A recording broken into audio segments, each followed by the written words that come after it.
கல்வி செய்திகள். செய்திகள் வாசிப்பவர் சிவசக்தி ஸ்டாலின்.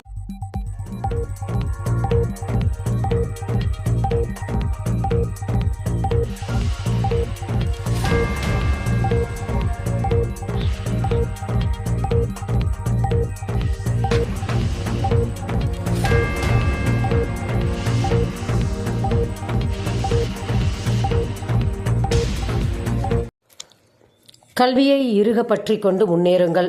மாணவர்களுக்கு முதல்வர் மு க ஸ்டாலின் வாழ்த்து. 10 மற்றும் 11ஆம் வகுப்புகளில் தேர்ச்சி பெற்றுள்ள மாணவர்கள் அனைவருக்கும் வாழ்த்துக்கள். 10ஆம் வகுப்பில் தேர்ச்சி பெற்றவர்கள் உங்கள் கல்லூரி இலக்குக்கு தேவையான பாடப்பிரிவுகளை தேர்ந்தெடுத்து படியுங்கள். 11ஆம் வகுப்பில் தேர்ச்சி பெற்றவர்கள் இன்னும் அதிக மதிப்பெண்களை பெற்று 12ஆம் வகுப்பில் தேர்ச்சி பெற வாழ்த்துக்கள்.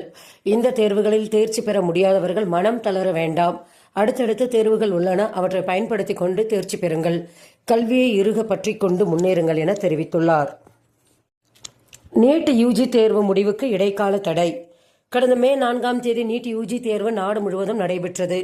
அப்போது மாப்பியின் இந்தூர் பகுதியில் ஏற்பட்ட மின் தடையால் தனது செயல்திறன் பாதிக்கப்பட்டதாகவும் தனக்கு மறுதேர்வு வைக்க கோரியும் மாணவி ஒருவர் HCL மனு தாக்கல் செய்துள்ளார். இதனை விசாரித்த உயர்நீதிமன்ற மறு விசாரணை வரும் வரை நீட் தேர்வு முடிவுகளை வெளியிட இடைக்கால தடை விதித்துள்ளது. ஜூன் 14 தேர்வு முடிவு வெளியாகும் என எதிர்பார்க்கப்படுகிறது. +2 தேர்வில் SC ST மாணவர்கள் தேர்ச்சி புதிய உச்சம்.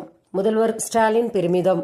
தமிழ்நாட்டில் பட்டியல் மற்றும் பழங்குடியின மாணவர்களின் தேர்ச்சி இதுவரை இல்லாத உச்சத்தை அடைந்துள்ளது. உயர்கல்வியிலும் இந்த உயரத்தை உறுதி செய்து வருகின்றோம் என்று தமிழக முதலமைச்சர் மு க ஸ்டாலின் பெருமிதம் தெரிவித்துள்ளார். இதுகுறித்து தமிழக முதல்வர் தனது எக்ஸ் வலைதளத்தில் வெளியிட்டுள்ள செய்திக்குறிப்பில், கல்வியில் சமூக நீதிக்கான வெற்றி இது. பட்டியல் மற்றும் பழங்குடியின மாணவர்களின் தேர்ச்சி இதுவரை இல்லாத உச்சத்தை அடைந்துள்ளது. உயர்கல்வியிலும் இந்த உயரத்தை உறுதி செய்து வருகிறோம் என தெரிவித்துள்ளார். 10, 11ஆம் வகுப்பு துணைத் தேர்வு தேதி அறிவிப்பு.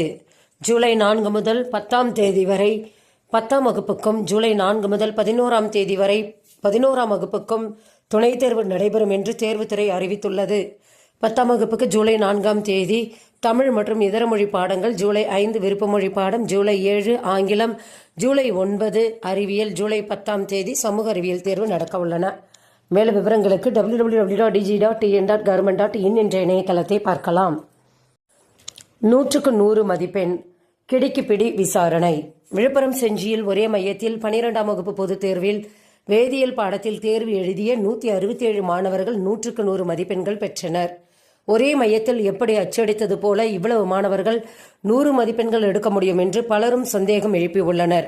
இந்நிலையில் இந்த விவகாரம் குறித்து சம்பந்தப்பட்ட தேர்வு மையத்தில் பணியில் ஈடுபட்ட அனைவரிடமும் விசாரணை நடத்தப்படும் என்று பள்ளிக்கல்வித்துறை அமைச்சர் அன்பில் மகேஷ் பொய்யாமொழி தெரிவித்துள்ளார். செய்திகள் நிறைவடைந்தன. வணக்கம்.